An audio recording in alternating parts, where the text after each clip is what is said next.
Hi, I'm Dustin.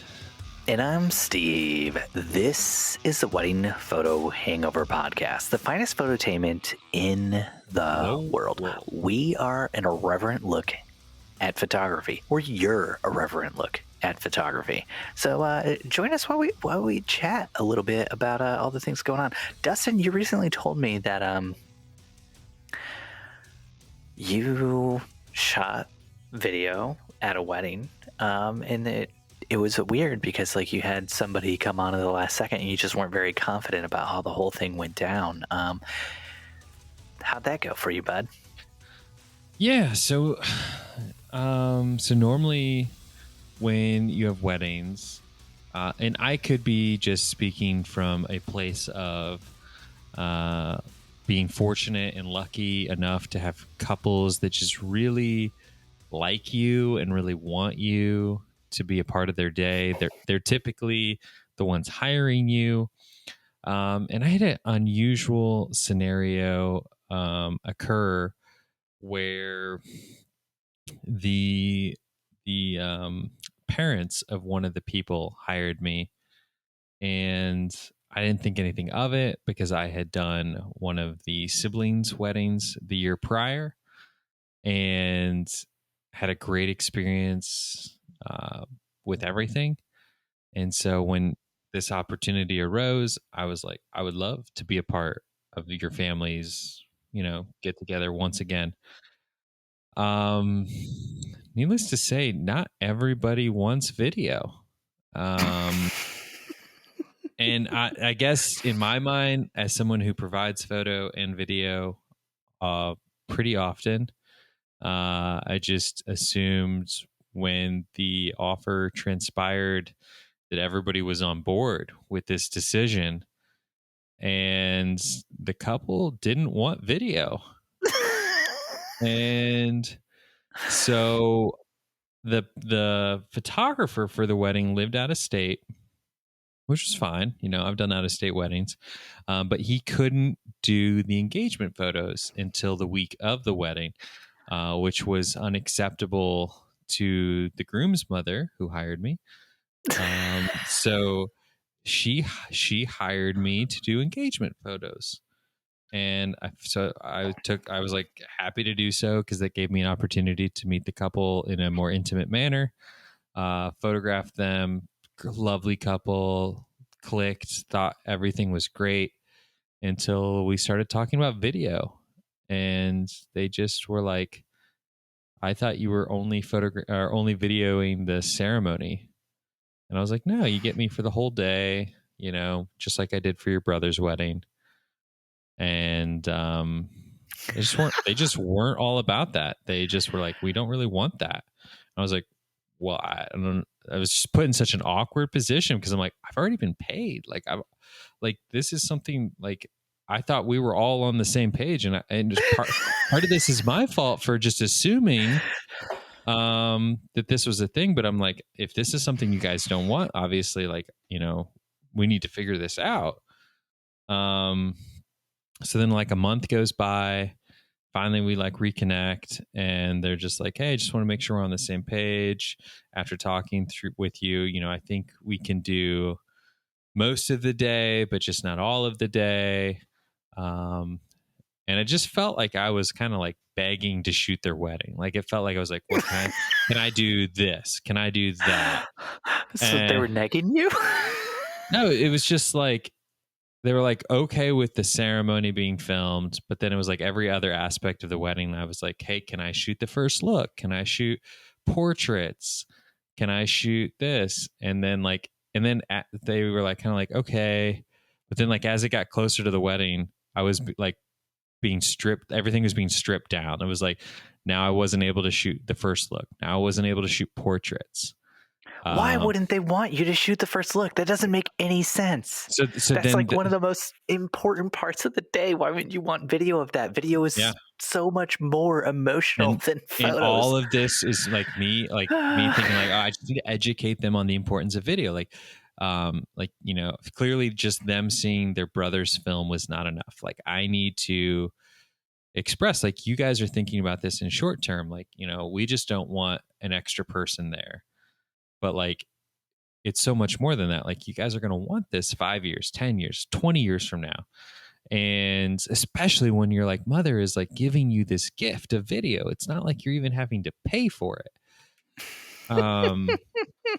And yeah, it was just like, no, like, they're like, we don't care. Like, this is, and it was weird because like I never got to talk to the bride about any of this. Like, it was all like, I would email the bride and then I would get a call from the groom. And so like, obviously it was like something she didn't feel comfortable discussing with me, or at least that's how I took it. And yeah. so then like, I showed up to the wedding and I just felt so uncomfortable the whole time, feeling like just like unwanted, so to speak. And like, I was constantly being like thanked by the mother of the groom who hired me, just like, thank you so much for doing this. I know this isn't like your normal wedding. And it was just like, I just felt, and then part of me, like, the photographer came up and I kind of like talked to him about it just to kind of see if he had any insight for me as to why they hated me so much. What did he say?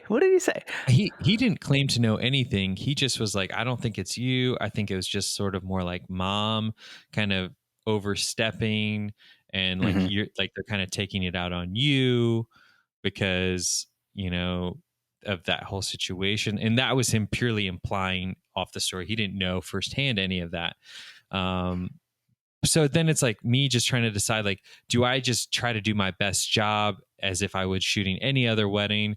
Do I try to respect their wishes and sort of be a fly on the wall and not be, just kind of shooting from the sidelines, so to speak? Like, it was just so much going through my head the whole day that I was like so mentally exhausted by the end of the day. Like, I wasn't even allowed to film open dancing. They wanted me to finish as soon as the main dances were over.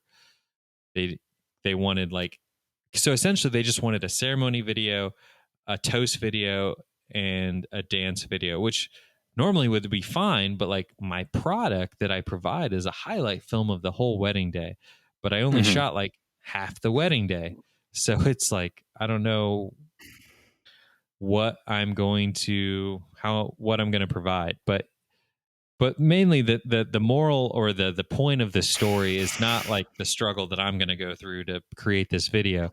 It's more of like, just like, how do you deal with, and maybe I pose this as a question to you, Stephen, but like, how do you deal with like when you just don't feel wanted at a wedding day? And maybe this is me and my own insecurities and my own issues, because like the photographer, when I talked to him about this, it was like, like, you're hired to do something, just do it. Like, get over like whatever it is going through your head, like, just do what you're hired to do, and just do what, and like, other people I've talked to about this, they've been like, why, like, I don't understand why you're so upset. Like, you're literally paid to do less. Like, you normally do like this whole thing, and you're like, they're asking you to do less for the same amount of money. Like, you should be like, this is awesome. But I guess it's just me as a perfectionist, and me as like when I do video, like, I don't do video, like, I'm not a normal videographer. Like, I'm not like a video company. Like, when I do video, it's like, I do it because I want to do it, which is weird, I know, but I'm Rustin McKibben, and I'm not your normal videographer. Well, it's like with like a normal videographer, it's like, all I shoot is wedding videos, and like by year 5, every wedding video looks the same. And with me, it's like, because we're wedding photography first and foremost, like when we do wedding videos, we can only do like maybe 5 a year, and we are very limited to how many we take, and we're every year taking it less and less.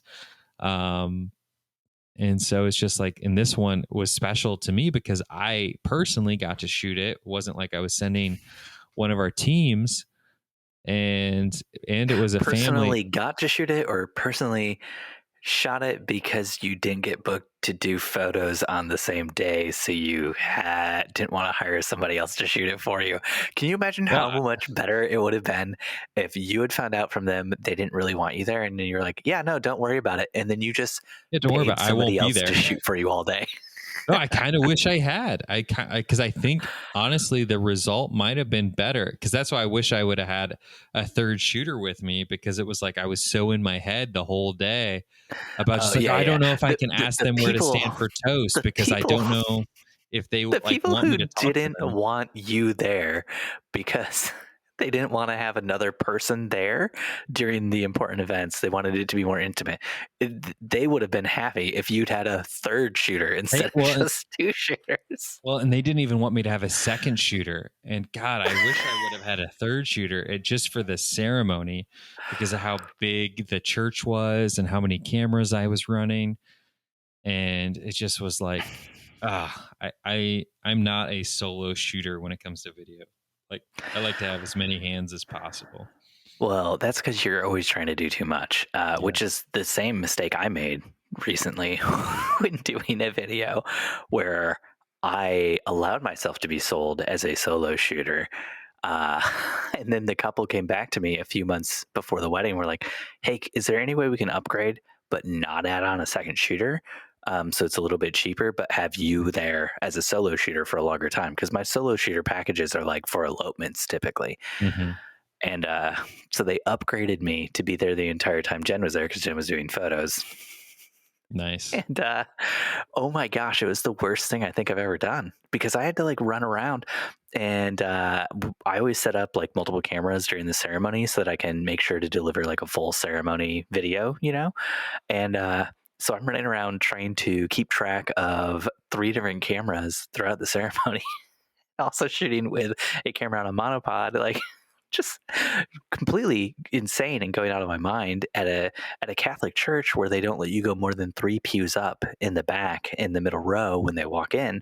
And also the bride and groom didn't want to do a first look, but also wanted to read letters to each other, but didn't tell me they wanted to read letters to each other until about 5 minutes before the ceremony started. So I had to record them reading their letters that they had written to each other right before they walked down the aisle. So I'm like sprinting from one camera to the next, then getting back to the middle to just start shooting as the bride starts walking down the center aisle. Yeah. I mean, so Oh. I had 6 cameras going for the ceremony. Wow. Why? And the That's way too many. So the photographer made the comment to me at the reception. He's like, "That is the most cameras I've ever seen going at a wedding ceremony." And I said, "Well, yeah, but when all I have content wise to work with is a wedding ceremony and a first half of a reception, that's I need every angle covered. I need to make that the best damn wedding ceremony video I deliver." Are we waving to each other now? Hi. I was waving to Jen. She just woke up with the baby and was coming down the stairs. I got excited. But yeah, so I was like, I just need to give them the best ceremony humanly possible. I need every angle covered, especially because it was a Catholic ceremony, much like you were describing, so I had like the straight down the aisle shot, and then I had 2 cameras on either wing of the church, which I rented like a 400 millimeter lens. And then I rented a 2x converter for my 70 to 200, so I could like be super far away and unobtrusive, but like be super tight at the same time. And then I had a wide off to the side, getting like just a nice safe wide shot of the sanctuary, and then I was rolling a gimbal, getting some moving shots from around the sanctuary. But yeah, it's a lot. Oh, Jen just sent me a text. She said she's coming down the stairs because she thought I was watching a movie, because that's how great my voice sounds. I sound like a Hollywood star. Yeah. Thanks, Jen. I love you. Like a bad documentary. A bad documentary. Yeah. So, Steven, answer me this. Riddle me this, Mr. Van Elk. Riddle me piss, my friend. You great Indiana man, you. Have you ever been in a situation or a scenario where you have felt unwanted other than your marriage? Have you ever felt like the couple has just not wanted you there? Like that maybe mom and dad hired you and you were just like, I don't know, like the most garbage of the earth. So Jen and I only do contracts with the couples. We don't do contracts with the parents. Mhm. So that is one of the ways that we avoid that. We did we did get yelled at by a planner recently for refusing to do a contract with the parents and instead doing the contract with the couple. And that is okay. That's their prerogative to be upset about that. But we just find that when it comes down to it, like on the day of the wedding, we don't want to be put in the position you were in where you'd been hired by the mother, but then it's not the mother's wedding. It's the bride and groom's wedding, or the bride and bride's wedding, or the groom and groom, or however they refer to themselves, but it's the people getting married who are important. And so we don't want to be put in that like position that you were in. So we just don't do contracts with people who aren't the people getting married. I think the misconception comes in where everyone I've spoken with is just like, man, like if I was gifted you as my wedding videographer, like I would be like over the moon. And like, really? Yeah. People would be over the moon if you were the wedding videographer? You, Rustin McKibben? Yeah, I know. It's crazy that there would be couples out there that might not feel that way. Like me. Like I wouldn't feel that way. Yeah, you would feel even more. Like you would be over the moon and back again. But no, I'd be upset because I want you to stand up next to me. Maybe give a toast. I wouldn't want you manning a camera.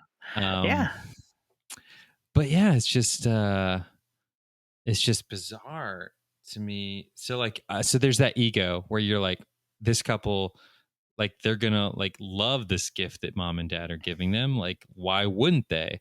And I never stopped to think like they might not.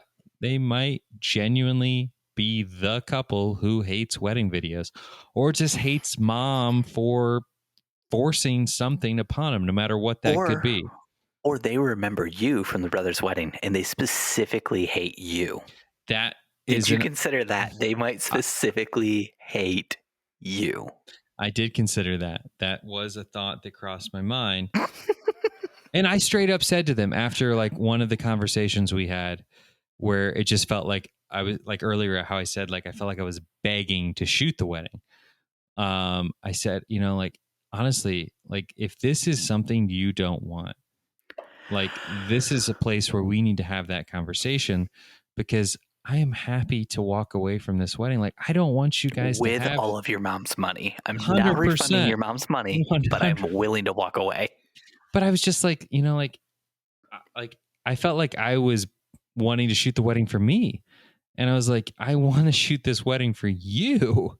Like, I'm not the one that's going to watch this year after year.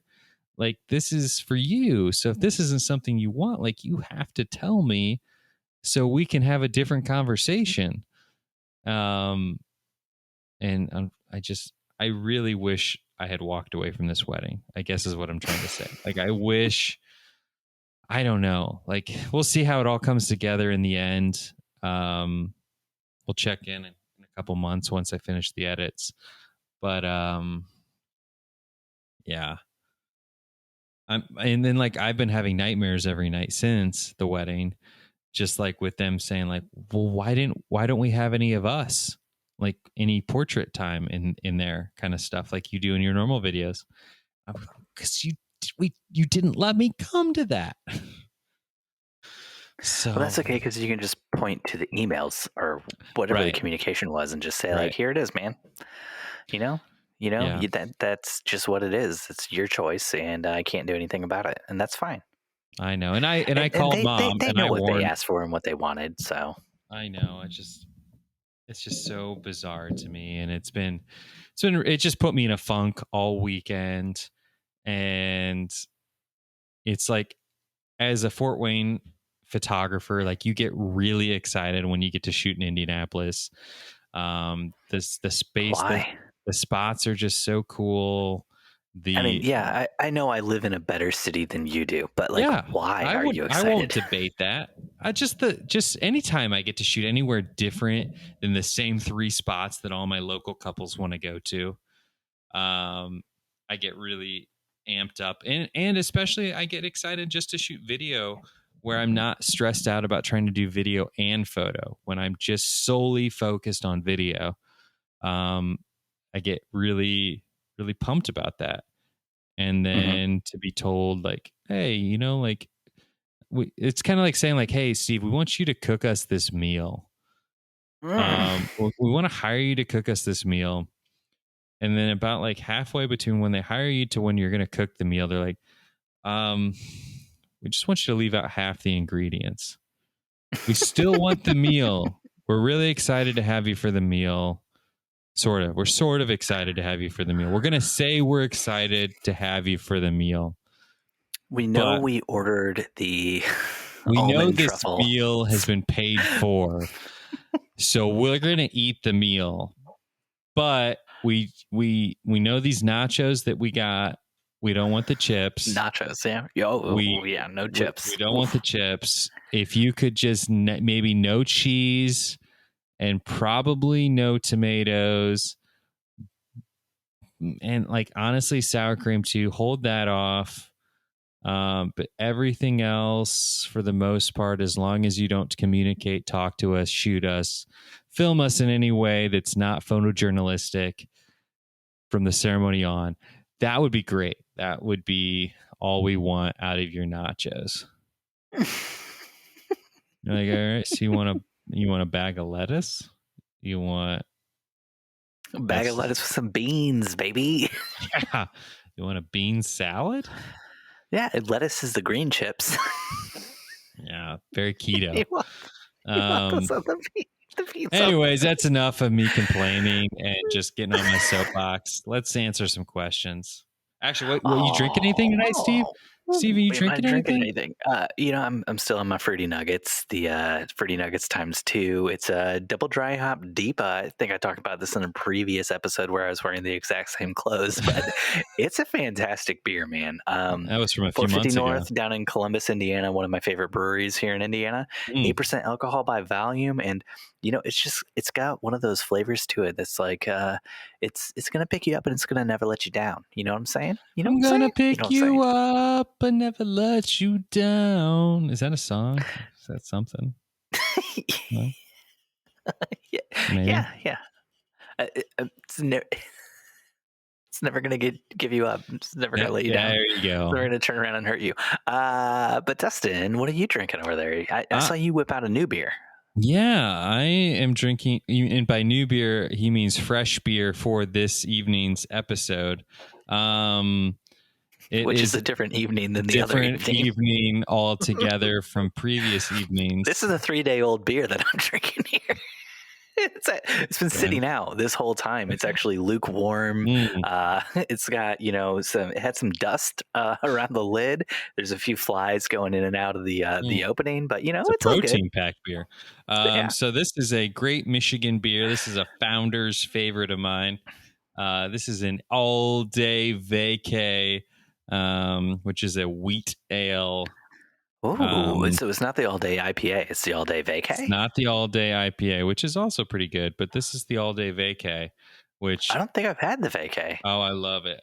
Last time I went to Michigan... I don't think I know how to vacay. How do you vacay? You vacay with one of these, or many of these. But yeah, it's just like a good all-around, like, drinkable... beer. Like it's a good it's a good summer beer, like at the pool or the beach, or day drinking, night drinking, morning with your breakfast. Just good all day vacay beer. Sounds good. Is it you said it's a wheat? Is it hoppy at all, or is it more? It's not too sweet? Hoppy. It's maybe a little bit sweet. I wouldn't say it's too sweet. It's just like a really good, smooth, clean, fresh beer. Just like kind of a general good beer. Kind of like for me, like for what like a lot of people drink like a PBR. Like this would be my PBR. Nice. Yeah. No. I would never say no to a PBR. I would never specifically order a PBR No, but I would never say no to one if it was offered to me. Yes. Let's do some Q&A. But Steve. Yeah, no, let's do some Q&A like you recommended from before. Let's scrolling down. Cass Moonier from our very own Facebook group says, when someone sends an inquiry and asks, can you send us some samples of your work? And she has like the unamused face, like the straight line with the eyes that are squinting, you know? Mm-hmm. And it says, it's 2021. Website, IG, Facebook, Google, Wedding Wire, The Knot, etc., etc., etc. Come on. How much easier can we make it for these people? Right.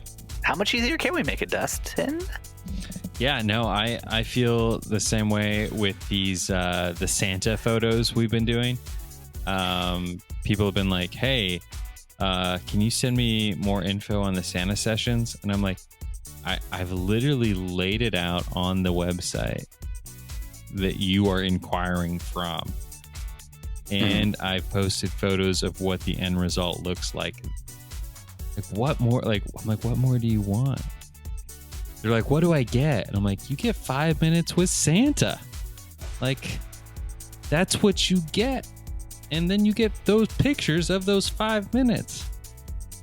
You want more than 5 minutes? Book 2 sessions. Like, I don't know. Yeah, no, but I understand Cass's frustrations. I think I spoke about this in an earlier episode, but just like we've gone through the ringer going from like 2020 to 2021, where we've gone from like no business to like 10x business. And also we're like just natively just like trying to do more because now we're in this like save mode, or at least I am. And so it's like whenever a client comes in through somehow makes it through the filter of inquiries, and they're like just like inconvenient or any little like nuisance, you're like, what the hell? Like, what do you mean? Like, you're asking for a discount? Have you not heard that it's going to be the busiest wedding season next year? Like, no, there is no discount. In fact, I'm raising my prices for you.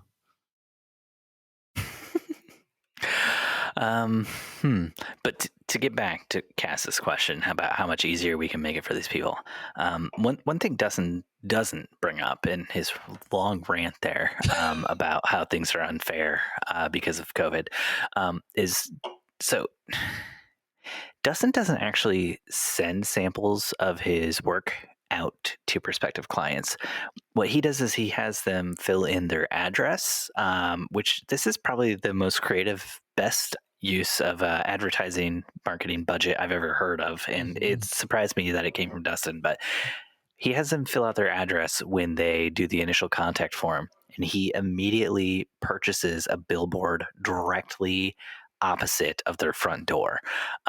So then the very next day after they contact them, they walk out of their house and they see Dustin's work. It is immediate. And when Steve says purchase a billboard, I'm not just calling up and saying like, hey, do you have a billboard near? No, I'm going to their neighbor and I'm constructing a billboard in front of their home. Yeah. There's several like airspace things that are violated in the procedure of this practice. But we're in Indiana, so most people barely breathe air, let alone care about airspace. But well, and COVID's been great for this practice too, because people are going outside less frequently. Yeah, so most people don't even notice me in their front yard when I'm putting this sign in. Like, oh, Jack and Jill are putting their house up for sale with a wedding photo in their yard. That's so bizarre. Yeah, a lot of times when you're on the phone with them, you actually said that they'll say to you, "Can you send us some examples of your work?" And you'll say, "Have you looked out your front window today?" Yeah. And that's the moment where it's like, boom, and book on the spot. We wanted family photos. Why is there a boudoir photo out front? Yeah. I mean, it's getting there. We're dialing in this process. Yeah, it's the marketing equivalent of a panty dropper, you know. They gotta book after they see it. It's like when somebody goes above and beyond and beyond and beyond and beyond what you ever hoped they would do. Yes. And that's and that's not the only thing. Like we talked in a recent episode about me shooting with Dustin in Chicago, and one of the things I noticed when I shot with Dustin before the concussion that wiped out most of my memory from the day was Dustin is extremely targeted when he shoots a wedding. So like during the time where we were supposed to be sitting down and eating dinner, Dustin was going around doing table shots of every single table and handing out business cards to everybody at the tables. Then he was gathering every single one of the bridesmaids and every single one of the groomsmen and their significant others and doing a quick 5 second portrait with each one of them where he set up lights on the dance floor and picked like a background that looked good. So he had like portraits of each person and then gave them his business card so that they could remember where to contact him. And that's why I look up to Dustin. He also at one point in time just snatched somebody's kid who was there and just said, "I'll give this kid back to you as soon as you book a Santa session with me," because that's what the kid wants. I baptized this kid and did baptism photos. You baptized this child into in the Chicago River. Yeah, that's the real reason we were down at the Chicago River. It wasn't for a photo of the bride and groom. It was so Dustin could baptize children and get their baptismal photos. That was mostly me shooting those with a concussion. That's why you won't be seeing any of them online. They were too blurry. Sorry, Dustin, I failed you. It's all right. The baptism is like a third, part of the 3-prong approach. No, but like as Steve was mentioning, like we try to go into every wedding to book our like more weddings. Obviously, we want to give the couple what they paid us for, but like we're also not naive to think like, hey, there's going to be like-minded and similar age demographic people at this wedding that are either soon going to be engaged, are engaged, or know people who are engaged.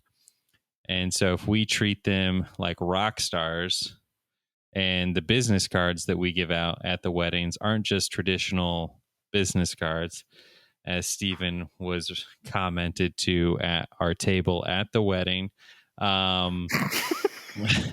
We put the couple's engagement photos on our business cards. And your names. And our names, which we always get some person who's like, "I don't understand. This is not Dustin and Karen on this business card." And I'm like, "Oh, really? Because I'm Dustin and my wife," which I point to Steve, "this is Corinne." And I was like, "Hey, it's me, Corinne. How you guys doing?" Yeah. And they're like, just so like, you should put their names on the card. And I'm like, "Oh, but I'm not, they're not the photographers." How would you know who to contact? Yeah, they're not the photographers. If I was like, call, Jeff and Jane, you would be like, "Well, yeah, I already know Jeff and Jane. I'm at their wedding. I would hope you have their number." But I'm the photographer. Do you want me to put my photo on the card with them? Yeah. You always used to do, I don't know if you still do, but you used to do a selfie with every one of your clients at the wedding. What? Still do. Put that on there. Start doing selfies at the engagement session. Yeah. But no, the cards are always a huge hit. We've been doing that for several years. And even though we tell the couples at the meetings, we do it. This just goes to show you how much the couple retains at your bridal meeting when they book. We always show cards at the weddings because we think that's like a fun, cool thing that no one else does. And now that I'm recording this podcast, everyone's going to do it now. I don't think anyone else will. I'm not going to do it. I'll tell you that much. And we'll hand the card to the bride when we get there in the morning. And the bride will be like, "Oh my God, look, I'm on your business card." I'm like, "Yeah, just like I told you, you would be at our bridal consult where I showed you hundreds of cards." But it's still amazing to see your face next to My Dustin and name. Corinne. Molly Maher from our very own Facebook group says, I'm going to have to use an associate shooter for a wedding in July, and I haven't used one before. I got a contract that I'll be sending to the other photographer who owns their own business in the same market. Any considerations I need to think about or things to keep in mind before sending it or while working with them in July? It's crazy. Did you hear that? It sounded like the ghost of a question that should have been answered long ago. I don't know. Ghosts It's from weird. questions past. No, like, so, I mean, so Corinne and I shot a lot of weddings separately this year and had to rely very heavily on second shooters due to reschedules from last year. And like, I had 1 second, like, I don't really do contracts with second shooters anymore. I just mainly because of busyness, laziness, and I don't use them that frequently.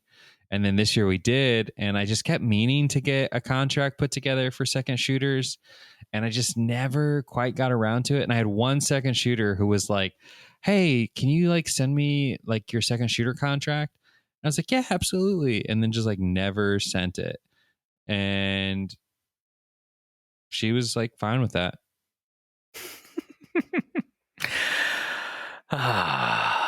Oh, Dustin. Oh, Dustin. No, I'm not. And How I'm are not. you running this business? Is this a business? Oh my gosh. It's like, I am not promoting that you should not have a contract for second shooters. You should 100%. If you use second shooters regularly, and like you don't use the same second shooter all the time, especially, like you should absolutely have a second shooter agreement that lays out the do's and don'ts of what your expectations of them, what they are allowed to do with the images. One big thing I've learned this year is what they should frickin' wear to weddings, because there seems to be a huge discrepancy between that. Like, I showed up to a Chicago wedding in a suit. Steve showed up just wearing like whatever. And so it's like, there's like a not just huge... wearing whatever. I was wearing a white tank top. I believe in the past times people would have referred to it by something that we don't say anymore. And I was also wearing gray sweatpants. You know what I'm saying? Wink. Nipple rings. Got to get that you could bulge out see. there. Yeah. His swastika tattoo was clearly visible through the tank top. Oh my gosh. Wow. Oh, wow. Let's edit that one out. Oh my gosh. That's, I don't even want people jokingly thinking that. And his menorah tattoo. It's confusing. I'm so confused. A mixed man. A mixed man.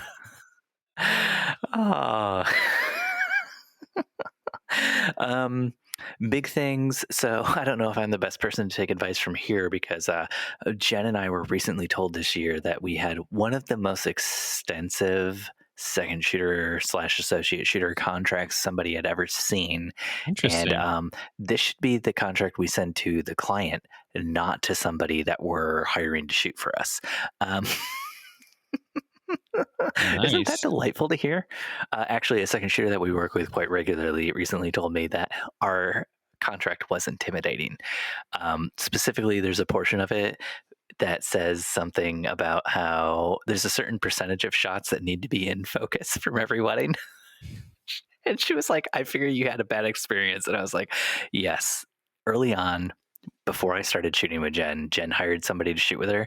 And I think there was like maybe one photo from the entire day that was in focus. And I was like, that is where the whole, we need a certain percentage of shots to be in focus for the day. That's because they shot Canon, probably.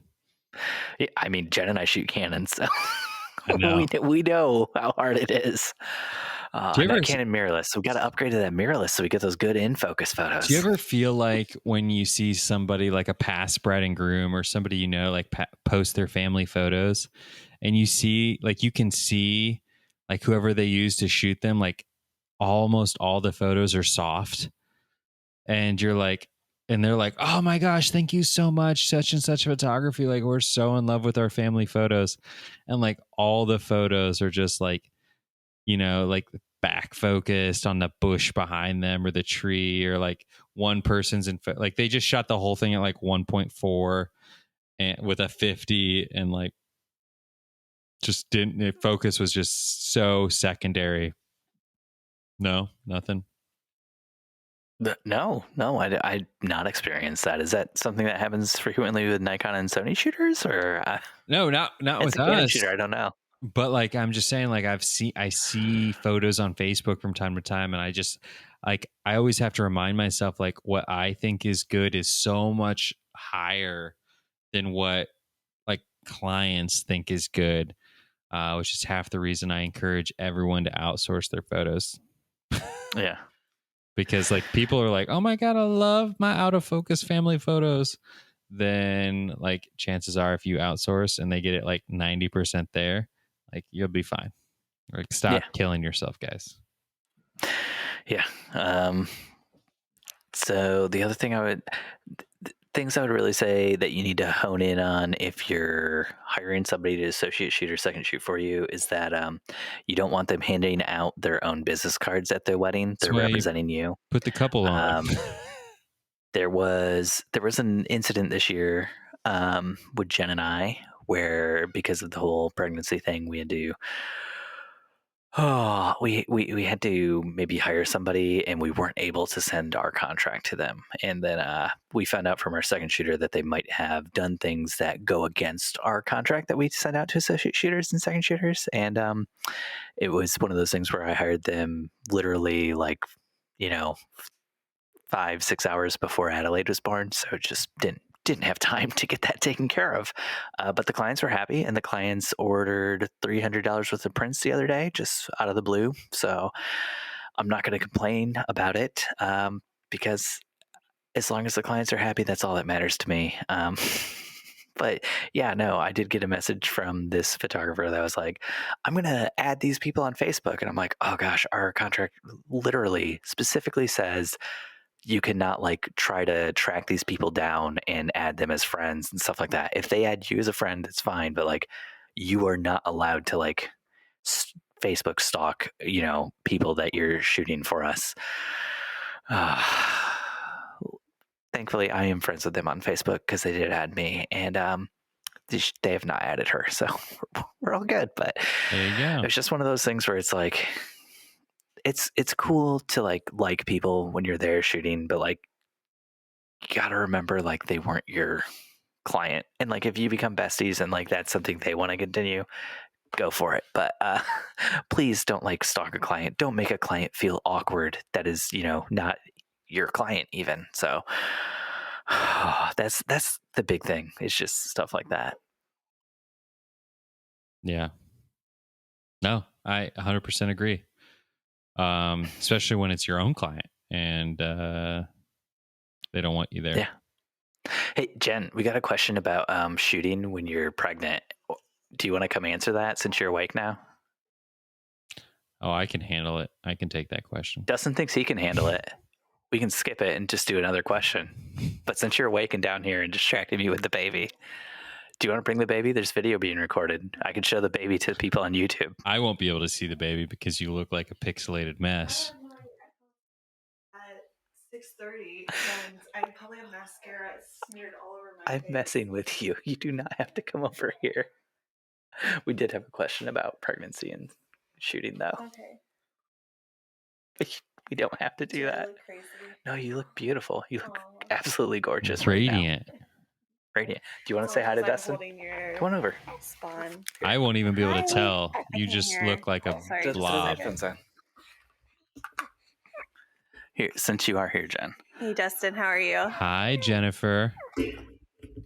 I just so you're aware, though, I can't see you. Oh, because okay. you guys have internet like people in Africa. Yeah, we do. And it's so, crazy. To me, all I see is like some sort of witness protection filter where it's just like color by numbers. Oh no, I see my reflection. I don't look too bad. At least you can tell. Stunning, gorgeous. That's funny. Your audio sounds amazing. Thank you. Talking about Does my Steve audio? sound good? Stevens always sounds fantastic because he gets people that love him so much they send him microphones. I'm still rocking the same retro mic that Steve sent me the $15 Amazon, link to. Yeah. Now, is this the first time you've used this, Steve? I've not seen this before. That's the one Josh bought me. It's the first time I've used it. Oh, great. Cool. Yeah. All right. Jen, can you answer a question for us? Yeah. It's from Cass Moonier from our very own Facebook group. She says, Photog Mamas, can you please tell me how many weeks were you at the last wedding before baby? How long post-baby were you when you went back to weddings? And how did it all feel? You can sit down if you want. That's a complicated question.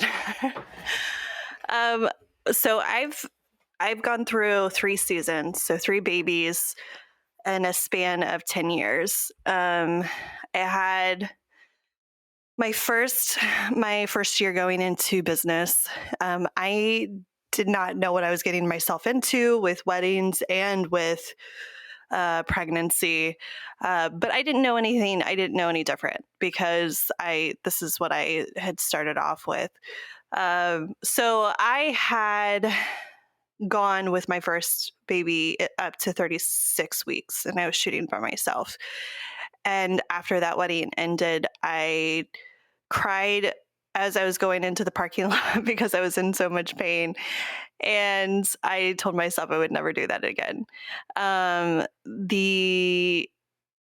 What I would say with that, though, is that I really needed help, and I just didn't realize how much help I needed. I needed a second shooter there, and I just new into the business. I thought I could do everything on my own. We planned to have our babies in the winter, so I didn't have to miss out on any weddings. The second one, I went 34 weeks. Everything was fine. Didn't miss any weddings. This last one was a surprise, and we were not able to plan it out. And it fell right in the middle of October. And the majority of the people listening to this, they know how busy October gets. So I had to call a lot of people. But I had decided that I was going to shoot up to 36 weeks. Actually, the next day would have been considered 37, which was a mistake because I ended up going into labor early and had a lot more complications with me being older. And it's just incredibly unpredictable. So here's my suggestions with that long story of my pregnancy history. I really think it's important after 32 weeks to go, and unless you're already having complications, to go ahead and plan a few weddings. And if you can stop at 34 weeks, I would recommend it. But if you have a situation like mine where you're falling in the middle of all of these weddings, I would have 2 shooters there, and maybe a backup for yourself. With my second, even at 34 weeks, I shot alongside my husband and then also another shooter just in case I needed to take a break or I went into labor and we just needed to have someone there.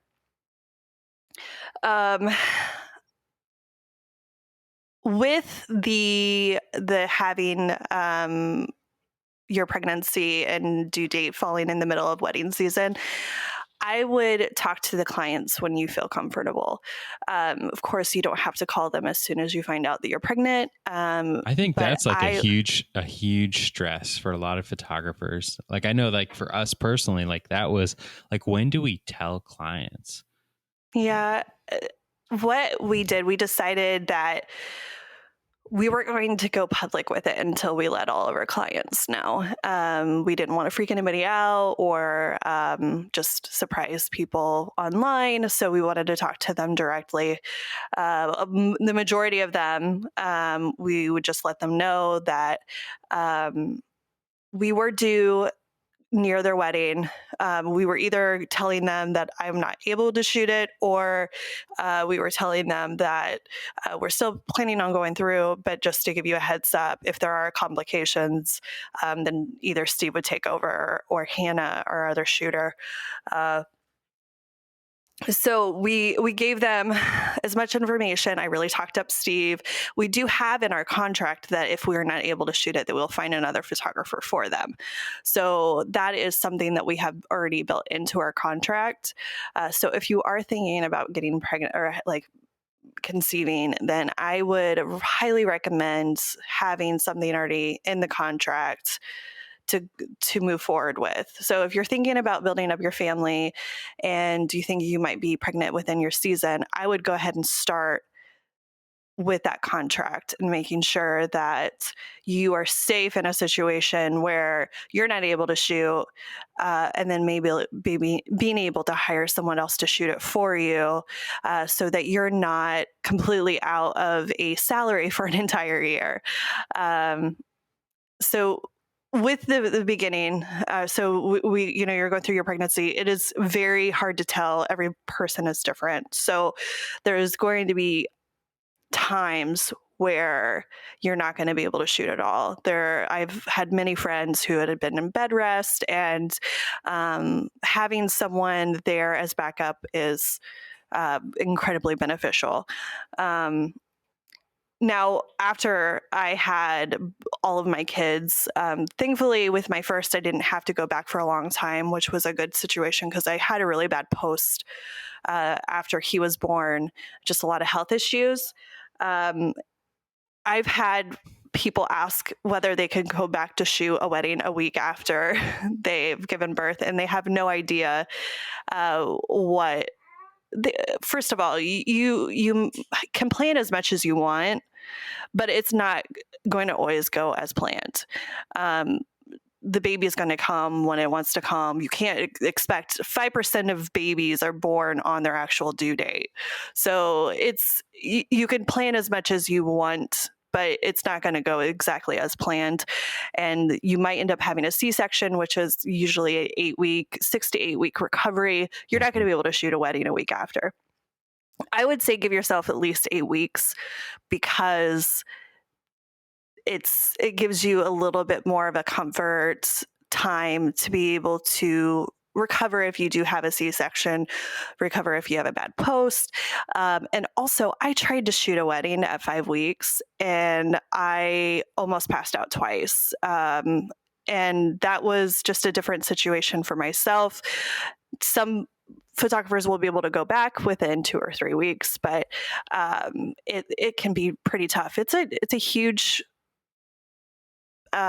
medical procedure. It's not just an outpatient surgery. It's you stay in a hospital for a couple of days, and we have to be considerate of our own bodies and our healing processes.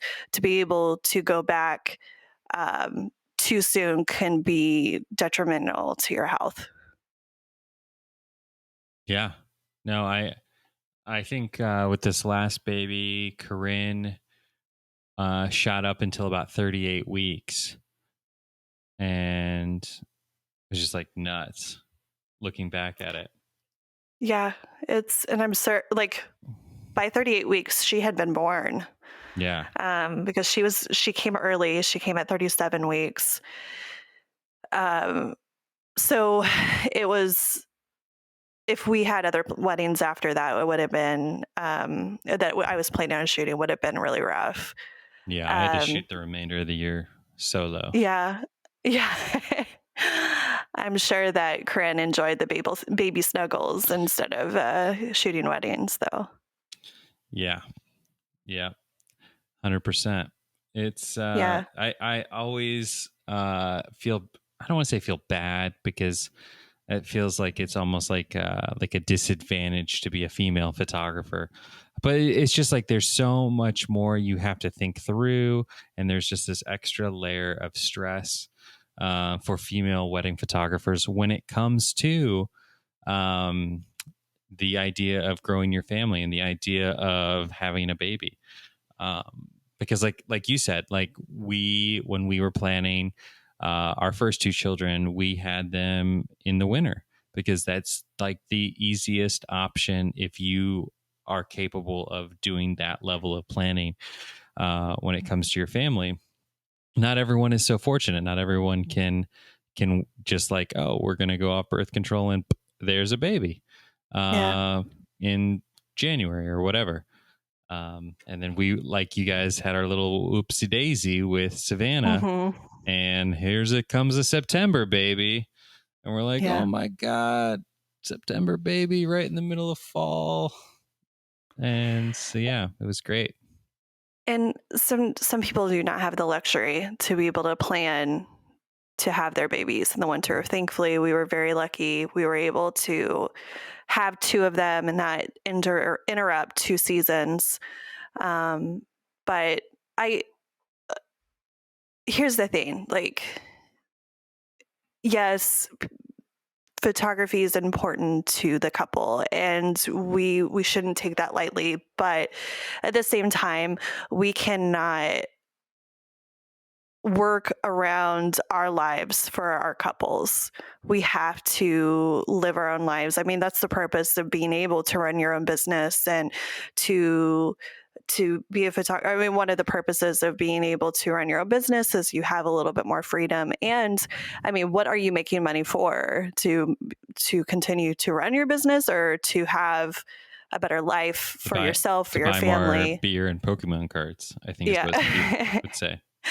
So yeah, if you can have your child in the winter, it's recommended. Unless you live in like Australia where the winter is wedding season there or whatever. Yeah, exactly. And sorry, Steve's putting something in my face. I don't know what he's saying. It's a corn dog. Just tell me, what? Sorry, we were talking about this for a long time. You can cut this down as much as you want. I'm just kind of rambling. This is what happens when you're sleep deprived and you have to wake up with an infant, 3 or 4 times in the middle of the night. I fell asleep at 6:30 and woke up at midnight thinking it was like 5 a.m. So I'm a little rambly because I'm not being able to think really. So I'm sure Steve will take care of that. But yeah, it's if you do want to start a family, I just say go for it. Just when it happens, and you'll figure it out. You'll be able to find other photographers to replace you, or maybe your couple's or you can release or the contract and let your couples choose other photographers. But I don't think it's one season for what will be the entirety of your life having a child. And so I think that there is such an emphasis on, it's wedding season, I've got to focus on this. But after having a child in the middle of wedding season, like our busiest time, I have a better perspective of what is important, and that these people, they're not going to remember who really I am and maybe 10, 15, maybe 2 years. I don't know. Like they might not remember my name, and I shouldn't mold my life to fit what's more beneficial for them. So, and I think what gets tricky is like us as wedding photographers, we've trained ourselves to feel like what we do is so important because we're selling ourselves to our clients, right? So like what we do is so important to them that we too feel it's so important to us. Yeah. We being at their weddings is like we have to be like, like the Van Elk way won't happen if I'm not there, and that therefore their family heirlooms won't be made if I'm not there. And at the end of the day, it's like weddings will always be there. Like you will always, like every year there will be millions of weddings for you to capture, but your opportunity to grow your family and that time in which Mother Nature has set on your body to reproduce and have children, that sounds really weird coming out of a white male's mouth, is like limited. In all honesty, it's a finite window. And, you know, like I encourage anyone that's like thinking about waiting, that is very serious about wanting to grow their family, like just go for it. Like, you know, you'll figure it out. There's never a time. And this is not to say that that is the sole purpose of having a family. There are people who choose not to have kids, and that is completely fine. I just want second shooters that are free. That's all I'm going for. But yeah, if you are wanting to start a family, then there is no good time. So yeah, I agree. You should just go for it and just consider that to your couple, this is their one and only wedding, and to be considerate, send them an email. You don't have to do it as soon as possible. Again, I think we waited like at week 20 to tell our couples that to figure it out and to let them know that we were not, or I was not going to be able to shoot it. And unfortunately, I was not able to shoot a lot of other weddings because I had so many pregnancy complications. And thankfully, we had some amazing couples that just understood. Did you have any couples that didn't understand? You know, if we did, we didn't hear about it. We had one couple who were a little bit frustrated about, mom was frustrated about the situation, but we never heard from the actual couple that they were like unhappy with the photos or unhappy that I was not there. They posted everything and they seemed very happy. But of course, it's typically other relatives that end up causing problems because their expectations were not met. Either expectations with the photos or expectations that, oh, but we paid for Jennifer, why isn't she here, kind of situation. But which I would think you guys would have a little bit of extra grace just within the year that you had your child. Simply because like so many photographers weren't at the weddings that they were supposed to be at due to like had COVID or a loved one had COVID or whatever the case may be. And so like, I think the normalcy has just gone up of wedding photographers subbing in for each other more so than ever before. Absolutely. Whereas like, I remember when like we had Charlie, our firstborn, of course, like, again, we planned to have her in the winter. And so we had her in March. And of course, we booked one wedding in March. And it just like, I wasn't thinking when we booked it, it's like the one wedding in the entire winter. And it happens to be like in the window we're supposed to have her. And so I told the couple, like, once we found out we're having her, like, you know, just so you know, like, we are expecting. It's kind of in the same month that we're expecting. I already have a backup plan in place. And then like the week of the wedding, I'm like texting them, like, we saw our doctor, looks like we're okay. Like, I'm going to be there. Like, don't worry about it. My second shooter lives in Indy, so like not a big deal. And so then like the night up before their wedding, we go into labor. And oh my gosh, I'm like texting Michaela and I'm like, you might want to, you know, iron Jordan's pants because you're going to need to take him with you to the wedding. My gosh. Yeah. And the couple was like super upset at first. And then of course they meet Jordan and Michaela and immediately fall in love.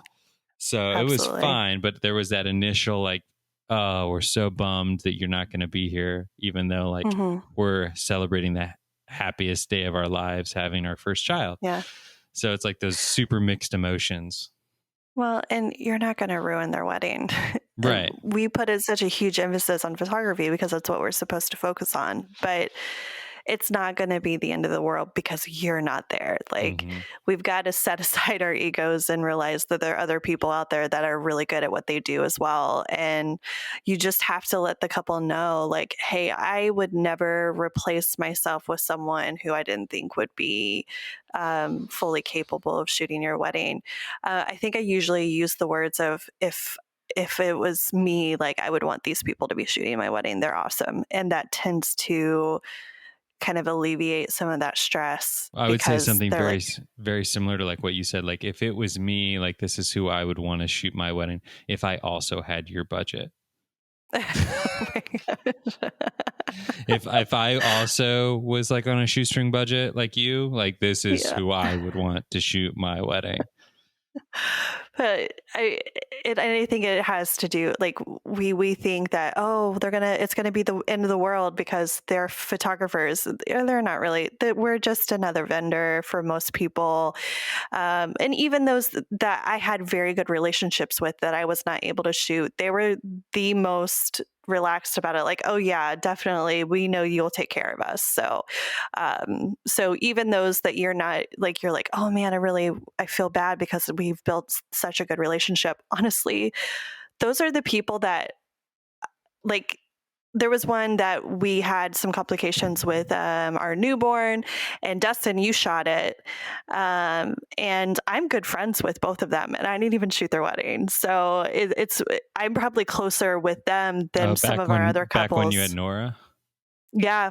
That was, I'm still, like, we still text and chat. And there you go. And so, I mean, it didn't completely destroy a relationship that I wasn't able to shoot the wedding. They're just, it has to do with the people that you attract, the contract that you have, and just planning well and planning for the worst.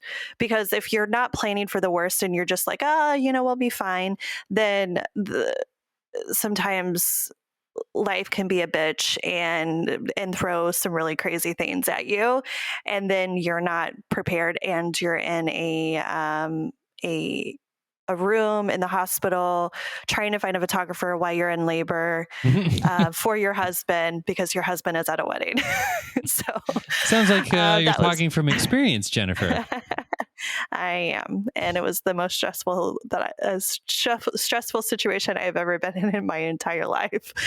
But he was able to be there, and we had some amazing people replace him who did an awesome job. And our couples were really happy. That's what matters, is that, like, a feeling after the fact when you've, like, come through all that stress and survived. Oh yeah. Yeah. And then she was born, and I was like, why did I even care? Oh, it's like immediately once the baby's here, you're like, I don't give two shits about my brides and grooms. You're like, I'm over this. Like, I have this beautiful, healthy, happy baby, or maybe they're not healthy or happy, but you're like, I got to take care of this baby. They're my priority. Yeah, it's crazy how perspectives change. Is just within a split second. Mm-hmm. And I feel like, too, the more kids you have, the more that perspective changes. Yeah. Well, Dustin, it was great chatting with you. I'll let Steve get back on here. I know you guys have been recording for a long time, so he's got like 3 hours of footage or recording to go through. So I'll let him go back on. Thanks for listening to another episode of the Wedding Photo Hangover podcast. You can find us online at Wedding Photo Hangover on Instagram, Wed Pick Hangover on Twitter. Dustin's at Dustin_McKibben. I'm at Stephen Van Elk.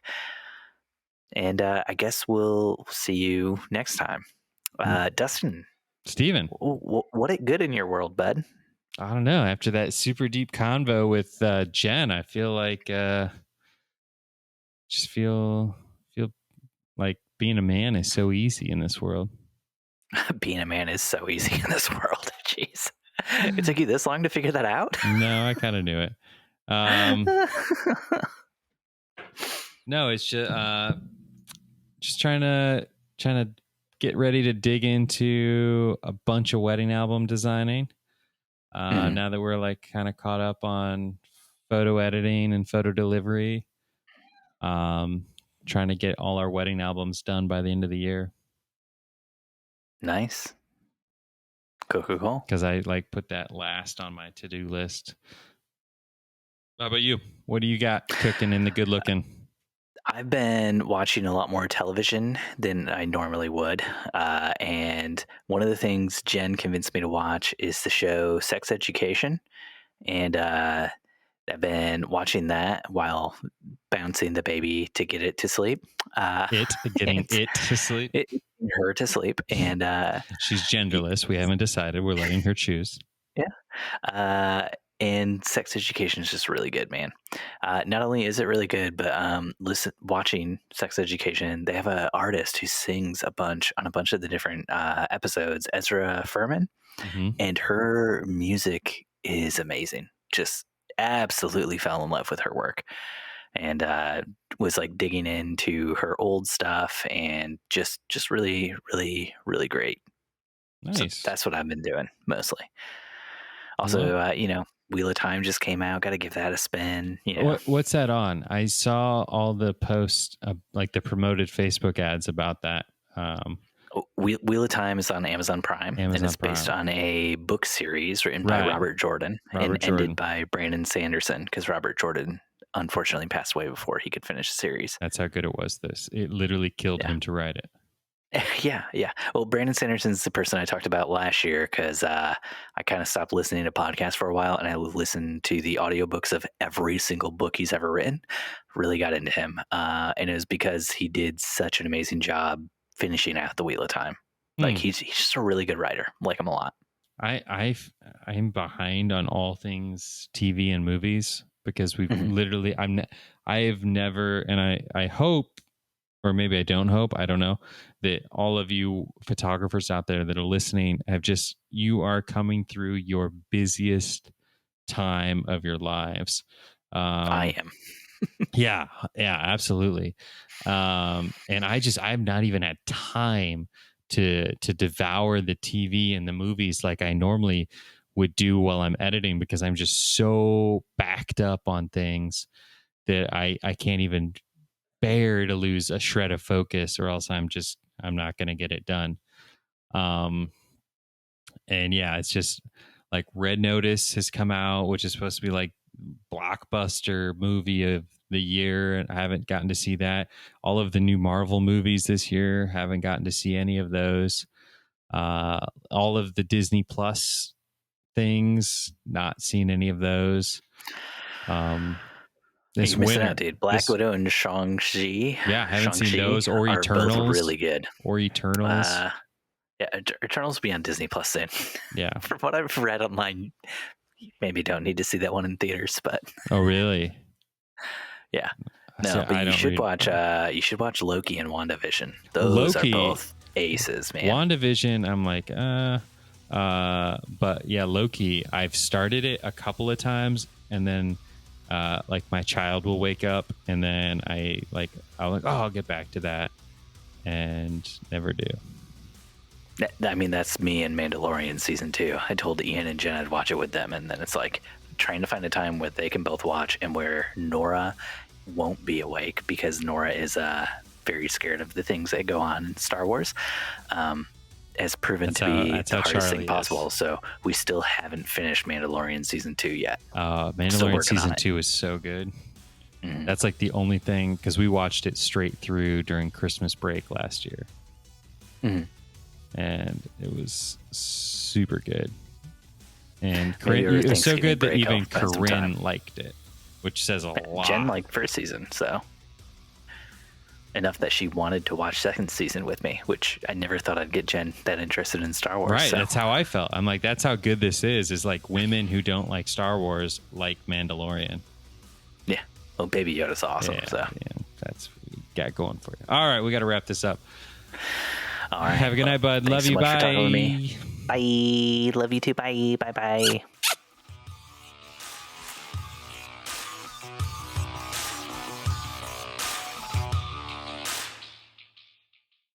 Yeah, I just want to feel sexy with a corn dog.